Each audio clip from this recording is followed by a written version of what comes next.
Good evening. Today, I want to talk to you a little about teacher empowerment and how that relates to Hickam Elementary School. We have had several discussions lately about professional development, the staff evaluation system, our academic plan that we've been revising to be effective for the next 3 years, in addition to several other things that will be happening in the coming school year 2017-18.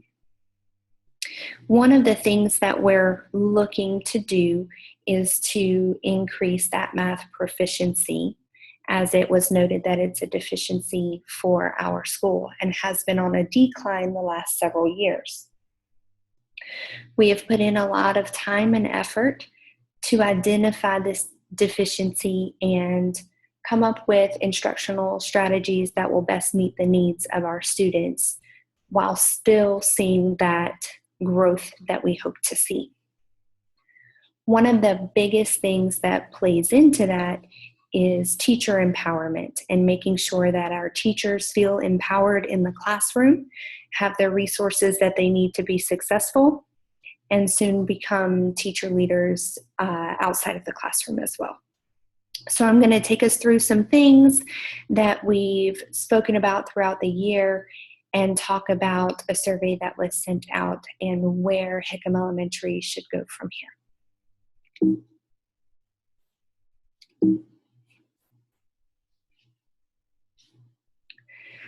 So here we have the school report for school year 15-16, which identifies the ELA percentage and math percentage for the SBA testing that students in grades 3 through 6 take at the end of year every year. You can see that there are some decline in scores, specifically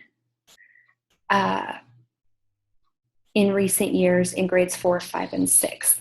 So we needed to identify instructional strategies that will help us alleviate that discrepancy and hopefully see an upward trend moving forward.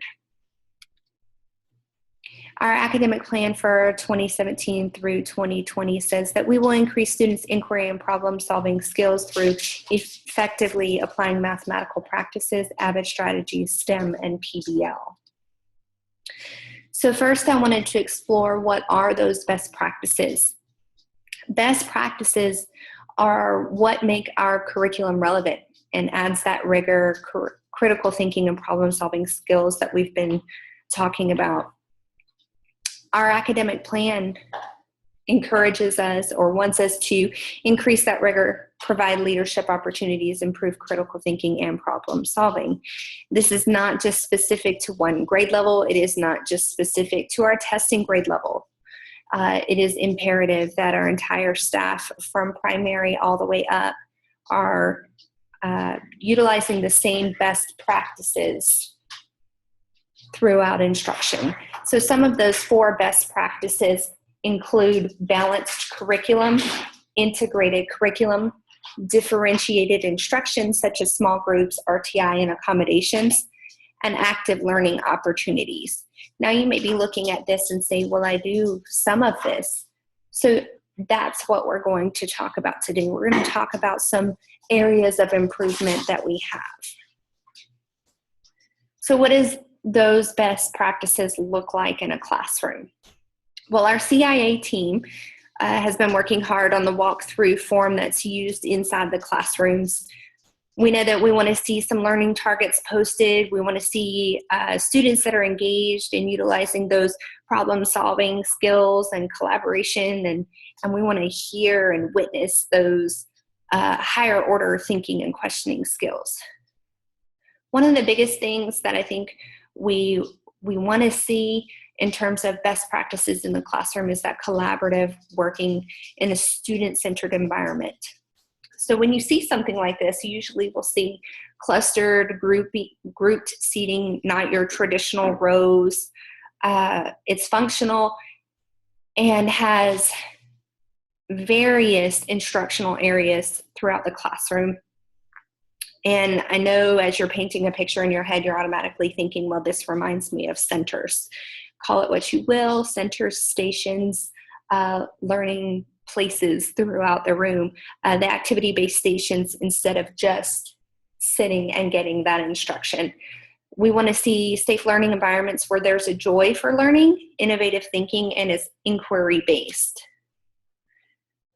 So Robert Marzano said it best. He said that, we've got this classroom instruction and these 9 instructional strategies, and hey, they work.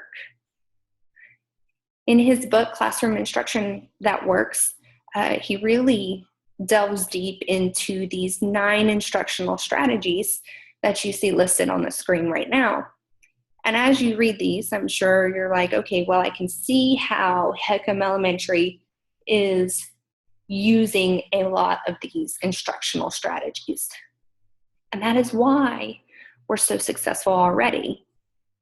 But there's always room for improvement. And so we aim to see that improvement, and we have to identify how to get there. So how does Hickam compare? When you look down the list, you can see that in terms of reinforcing effort and providing recognition, we have Student of the Quarter and in-class opportunities for leadership.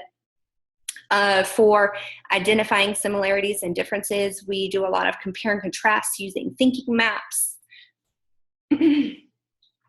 Summarizing and note-taking, we all use our AVID strategies in the classroom to help students understand the importance of taking notes across the curriculum.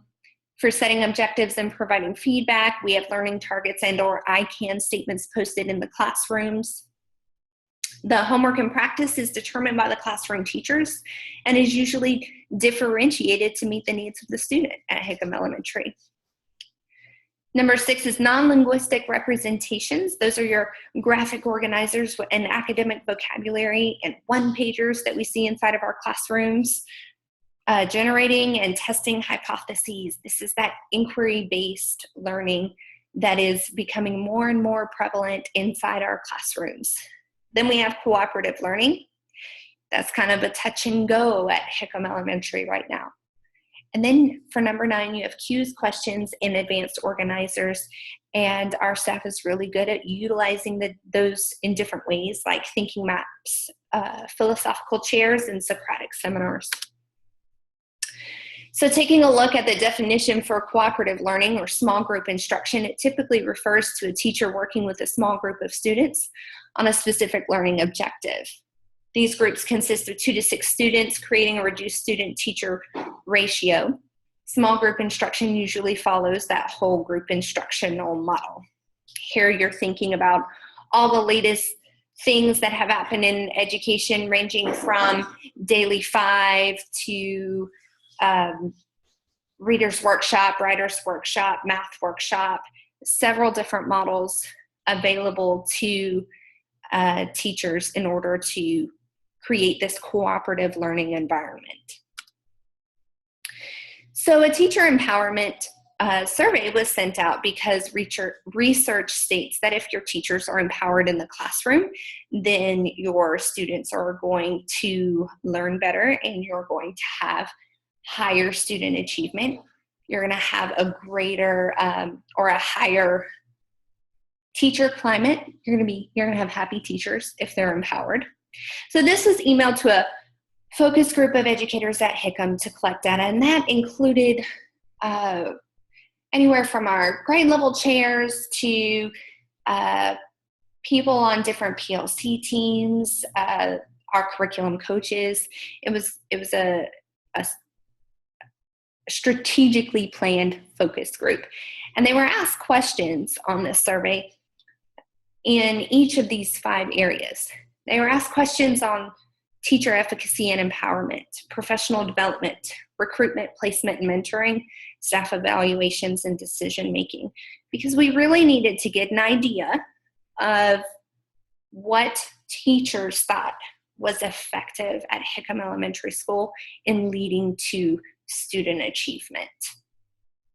We use this data to identify gaps that may inhibit student success at Hickam.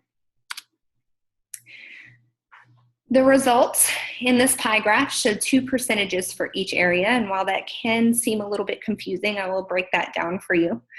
The upper percentage shows the average number of yes responses for the given category. So if teachers were asked, I feel like I have the resources necessary to be successful in my classroom, that would warrant a yes or no response.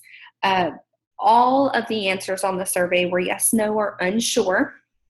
The second percentage you see here represents the gap or the negative impact as indicated by the responses other than yes. So the lower percentage, the more the staff identified this as an area of improvement.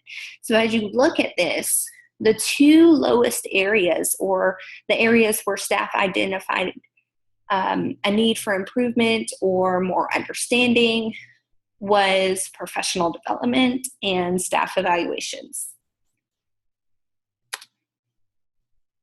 So this prompted us to design a growth plan that identified the discrepancy in professional development and staff evaluations, and is aimed to increase the understanding of meaningful professional development requirements in the connection to the staff evaluations, while simultaneously improving those best practices.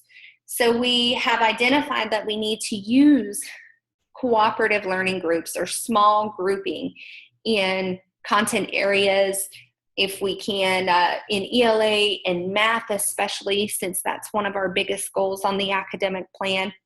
It fits in with our RTI plans.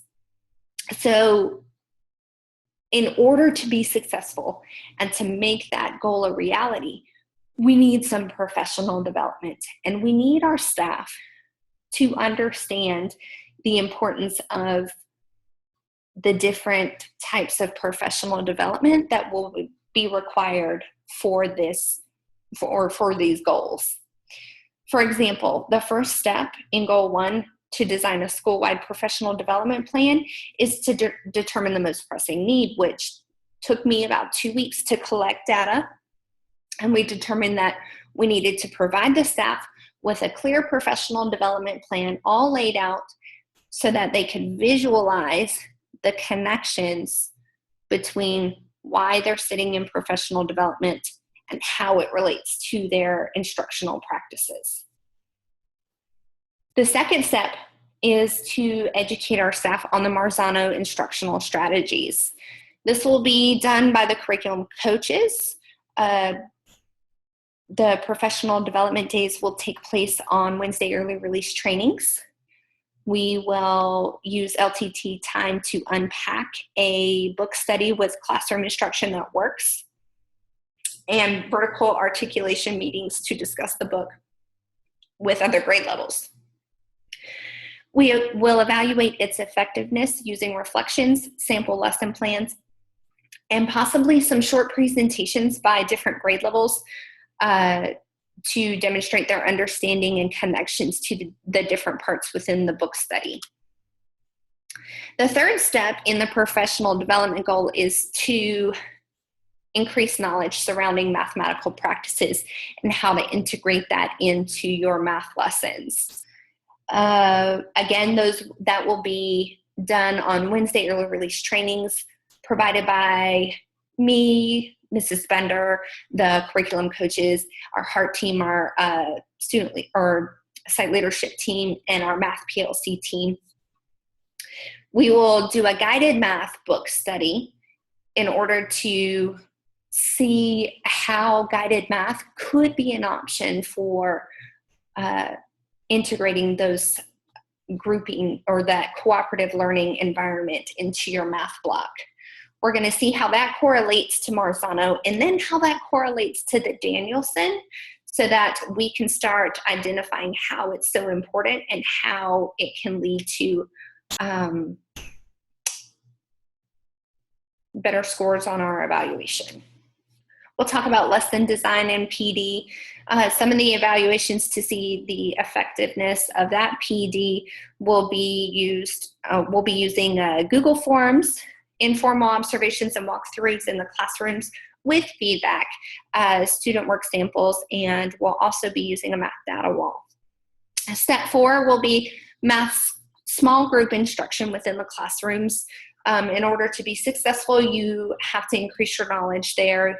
We understand you're going to need some resources in addition to the education behind it.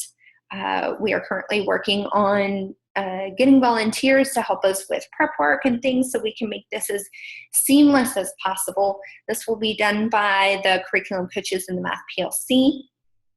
We're going to investigate how math small group instruction correlates to RTI. We're going to identify a focus group within the school to pilot the small group math instruction so that if we have teachers who are not quite comfortable piloting this next year, you now have people within the site that you can go observe so that you can feel more confident when you're ready to implement this within your own classroom. We're going to do some vertical articulation to discuss progress and use our LTT data collection and analysis. The evaluation will be through student work samples, a data wall, and informal observations and walkthroughs. The second goal on our growth plan is to really dive into the educator effectiveness or system or EES system in Danielson in order to understand how those two work together. It's been expressed that several teachers are overwhelmed with the setup, so this has become a goal in addition to our PD. So the first step here is to unpack the Danielson in the beginning of the year. This will be done by our principal. We will go over expectations of the Danielson model, divide the domains among grade levels to produce short presentation on requirements. The second step will be unpacking the EES itself, and that will be a little bit longer of a timeline, also put on by Mrs. Bender. We're going to go over year-long expectations and explanation of staff evaluation tracks, develop a timeline to complete parts of the EES, distribute the checklist to aid in meeting those requirements. We'll also go over the IPDP and SLOs and the types of supporting evidence that you can upload for those items. The evaluation process, there will be formal observations, informal walkthroughs with feedback, beginning of year and middle of the year, individual professional development plan, and student learner outcome meetings to discuss progress, and then all the uploaded evidences. So we have a plan, but we will not see a change if we don't first make one. So we're on the right path, but we have to commit to this change in order to be successful. We have identified that more attention needs to be spent in the areas of professional development and follow through, because we know and understand that that is a toolkit to promote student success. So let's make meaningful professional development matter for our students, because that's who really matters. Thank you.